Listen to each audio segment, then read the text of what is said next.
thing is because like I built that max length stake bot on Twitter, and I used to promote max length staking, but now I'm actually totally done promoting max length staking. It's like not good. It's really not. You can achieve basically the same effect by doing lucky length stakes. Like 7-year stakes are good enough. Also the solo max length stakes, just because how they fill the blocks, that's a big problem. And so so these things are only going to grow in popularity. There's only going to be more. I think there's only going to be more people using the blocks. There's only going to be more high value, high priority use cases that are competing for those blocks. More whale games where they're running the block price up. And I mean, especially now, which I'm actually glad. When it came out that the rollout of PulseChain is going to be closer to ETH2 instead of the whole BSC blended with Ethereum system state. It's going to be like ETH2 for the consensus and ETH2 for the fork of the system state. So I actually recommended that. I tweeted out about a month before it was put out. I said, have any of the PulseChain devs suggested just forking ETH2 as is and only implementing those scaling solutions as needed later on?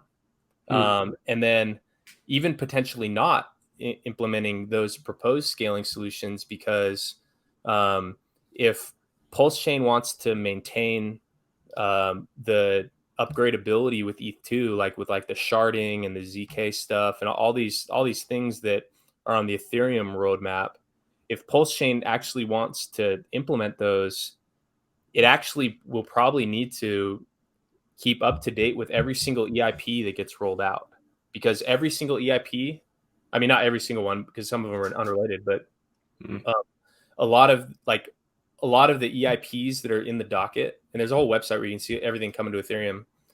A lot of those are things that are preparing for sharding and preparing for like a system where it's not like users are using the chain. It's where users are using these roll-ups that live on shards, and then the shards write to the chain.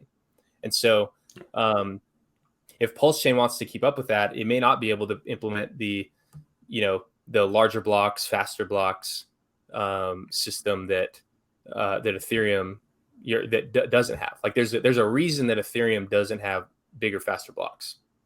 And when they do increase the block size, they have, it's like you increase the block size. Now by increasing the block size, you decrease the cost of a denial of service attack. And so you have to like increase the cost of a denial of service attack. And the main lever that they have for that is that S load, like the cost of reading and writing to memory. And so that's why I'm not expecting, and nor do I even think that I think that like the whole PulseChain being cheaper than ETH, like a cheap, fast chain, I think that's effective in like kind of like a lowest common denominator sales pitch, but that's not going to be the reason for success. Like the cheapness, like that's not really a measure of success in my opinion. A measure of success in my opinion of PulseChain is if it's horribly expensive to use and requires scaling solutions on top of it. And that's why we're happy that we rolled out our pools before PulseChain, because it's like, okay, like, we have a scaling solution for HEX staking, already. Like we don't need to wait for like some later on wizardry from the Ethereum community to like bubble up into scaling solutions for us. It's like, okay, we already have a scaling solution that works for HEX staking.